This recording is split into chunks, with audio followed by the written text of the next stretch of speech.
Di negeri ini banyak yang berteriak atau bertindak seolah untuk negara Indonesia. Pertanyaannya, apakah ia itu perjuangan mereka? Sementara yang terjadi justru kekacauan. Kita tanyakan saja hati nurani masing-masing. Jika ada gerakan yang ujungnya berakhir dengan kisruh dan tidak membawa kedamaian, maka perjuangan apa itu namanya?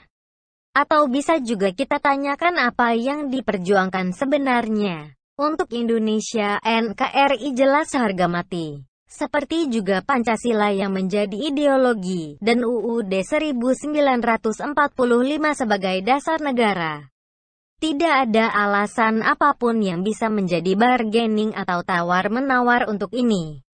Tidak juga ada kemasan apapun yang bisa menyamarkan atau bersembunyi di balik ocehan ini dan itu, tetapi tetap saja aroma yang tercium khilafah. Terbukti. Belum lama ini terdengar kasus penghinaan kepada ulama Habib Lutfi bin Yahya oleh Abdul Halim, oknum sebuah yayasan pendidikan Al-Hamidi Al-Islamiyah di Kecamatan Rembang, Kabupaten Pasuruan. Hal ini kemudian disikapi GP Ansor dengan mendatangi yayasan tersebut. Luar biasa sekali karena di sana tidak didapati bendera merah putih. Dan foto Presiden Republik Indonesia Joko Widodo dicoret-coret diberi kumis. Termasuk juga ditemukannya buletin beraroma HTI di sana. Mari kita berpikir waras, apakah ini bisa dibenarkan? Beberapa keganjilan jelas nyata, penghinaan terhadap ulama, kepala negara, dan fakta adanya buletin HTI yang jelas-jelas sudah dibubarkan oleh Jokowi karena menentang Pancasila. Jika kemudian Banser Meradang rasanya sangatlah pantas karena ini menyangkut NKRI dan juga nama besar Komplit, setelah Abdul Halim sendiri mengaku sering melakukan pertemuan dengan anggota HTI. Bahkan Zainullah, pimpinan yayasan, ternyata juga selaku pimpinan HTI yang menolak menyatakan sikap untuk tidak lagi menyebarkan ideologi organisasinya. Ngegilainya justru Zainullah menantang Banser membawa persoalan itu ke ranah hukum. Nggak heran sontak Banser bersikap menyatakan akan mempolisikan dedangkot HTI yang sudah menghina dan Habib Lutfi selaku panutan Nahdini, serta Presiden Jokowi sebagai kepala negara.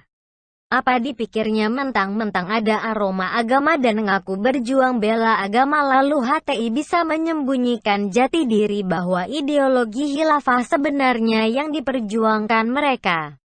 Padahal negeri ini sudah memiliki Pancasila. Jadi ngapain juga HTI ngotot mengganti Pancasila, dan fakta bahwa ormas ini sudah dilarang, bahkan sudah dibubarkan. Artinya, justru yayasan inilah yang melanggar hukum, dan harusnya dibubarkan karena menyebarkan ideologi yang salah. Apa yang terjadi ini adalah fakta bahwa HTI masih ada dan hidup di negeri ini. Bahkan serupa tapi tak sama aroma seperti ini bisa ditemukan pada rombongan FPI, PA 212 dan GNPF ulama yang serupa tapi tak sama. Alias kostum berbeda tapi orangnya dan perjuangannya tidak lain khilafah dan pastinya menurunkan Jokowi untuk segala kasus di negeri ini. Kita ambil contoh saja perjuangan FPI yang bisa jadi PA 212 tergantung kondisi.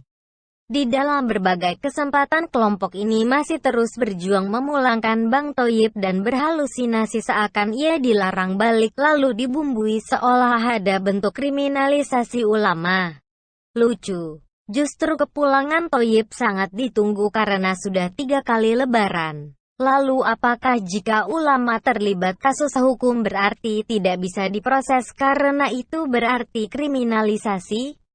Aneh tetapi begitulah nyatanya suara dari pendukungnya. Hingga akhirnya kejengkelan itu ditumpahkan kepada Jokowi. Dan setiap hal di negeri ini seperti mutlak menjadi salah Jokowi. Padahal kita tahu bahwa FPI sendiri tidak mengakui Pancasila sebagai ideologi karenanya ormas ini tidak bisa diperpanjang.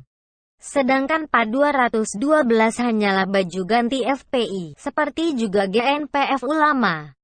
Mari kita lihat perjuangan Banser untuk negeri ini tidak lain hanyalah untuk membuat Indonesia tetap berdiri dan mempertahankan ideologi Pancasila. amat sangat berbeda dengan rombongan tetangga yang jauh dari kata damai, dan justru bersikap melawan pemerintahan yang sah. Diketahui khilafah adalah sebuah sistem kepemimpinan umum bagi seluruh kaum muslim di dunia untuk menerapkan hukum-hukum Islam dan mengemban dakwah Islam ke seluruh penjuru dunia. Padahal di negeri ini rakyat Indonesia tidak hanya kaum muslim, dan Pancasila terbukti telah mampu mempersatukan kemajemukan beragama itu lewat sila pertama yang artinya sangatlah tidak tepat jika hukum Islam yang diterapkan, karena kita ini bukan negara agama. Tetapi Indonesia adalah negara hukum, di mana semua rakyatnya sama di mata hukum, siapapun dia.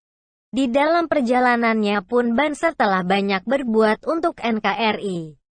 Paling nyata di dalam beberapa kegiatan keagamaan Banser hadir untuk menjaga. Demikian juga ketika kasus asrama Papua di Surabaya di mana Banser mengambil peran ikut menjaga asrama agar suasana bisa kembali kondusif.